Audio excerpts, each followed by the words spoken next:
une amélioration dans tous les domaines que j'ai suivis quand même ici, que ce soit domaine végétal, animal, tout ce qui a quand même été projeté ici, il y a eu quand même beaucoup d'améliorations.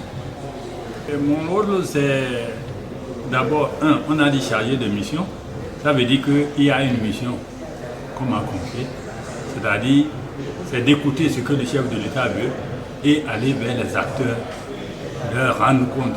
Voilà ce que le chef de l'État veut, c'est-à-dire une amélioration de l'élevage et une paix entre éleveurs et agriculteurs.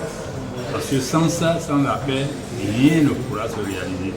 Et aussi parler aux éleveurs de l'interdiction de la transhumance et demander à ce qu'il y ait la sédentarisation. Parce que sans cette sédentarisation, nous ne pourrons pas avancer. Et aussi prendre les doléances des éleveurs et revenir vers le chef de l'État pour lui rendre compte des problèmes auxquels les gens sont confrontés et leur avis sur la sédentarisation. Voilà ma mission quand même, moi, sur le terrain. Et nous avons senti une nette amélioration dans tous les domaines. Ça veut dire que le chef de l'État a eu une bonne vision de s'appuyer sur la terre. Mais le seul problème qu'il y a aujourd'hui, c'est que cette terre est discutée entre beaucoup de personnes et il faut un arbitre. Il faut un arbitre. Il y a les propriétaires terriens, il y a les agriculteurs, il y a les éleveurs et autres qui sont en train de discuter cette terre. Donc il faut un arbitre. L'arbitre, c'est l'État. Il faut que l'État puisse voir comment faire pour que chacun ait une portion où il doit travailler et où il doit rester. Parce que nous tous, nous sommes condamnés à vivre sur cette terre-là. Et personne ne peut me dire le contraire. Chaque matin, la population augmente, le nombre d'animaux augmente, l'urbanisation continue et la terre n'augmente pas. La terre, elle est là où elle était et elle n'augmente pas. Alors, il faut un arbitre pour que chacun puisse vivre sur cette terre-là tranquillement et savoir qu'il est un Béninois. Parce que nous avons commencé par ressentir des gens qui disent à d'autres qui ne sont pas des Béninois. Ils ne pensent pas, nous tous on est nés au Bénin, on a grandi au Bénin. Le diagnostic a révélé que c'est des individus qui veulent aller au crédit sans garantie et de façon individuelle, ce qui est souvent difficile. Lorsque vous êtes petit, vous voulez aller au crédit auprès des institutions partenaires sans garantie.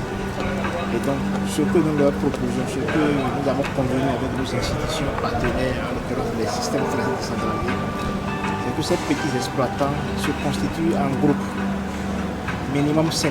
Déjà à partir de 5 personnes, on peut créer une coopérative.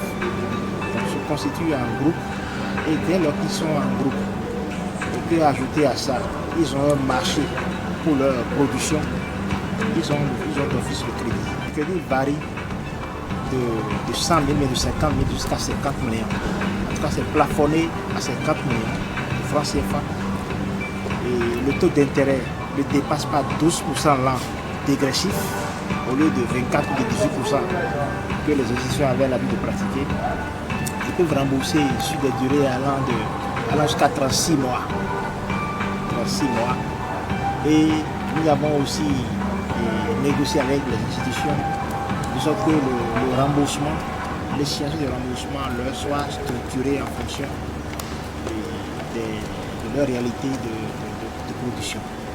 Donc le message, c'est que quand vous êtes petit, quand vous vous mettez ensemble, vous êtes plus fort et le fait d'être en groupe, au-delà du crédit, vous avez accès même à d'autres facteurs de production tels que les intrants. Ça vous facilite en fait l'accès à cette production et aussi le marché. Mais tous les exploitants agricoles, qu'ils soient du secteur agricole, halieutique, élevage, c'était tout.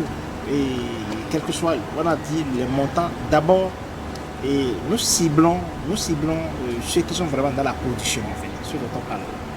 C'est d'abord eux, puisque après 2 ans, ils ont été les plus marginalisés.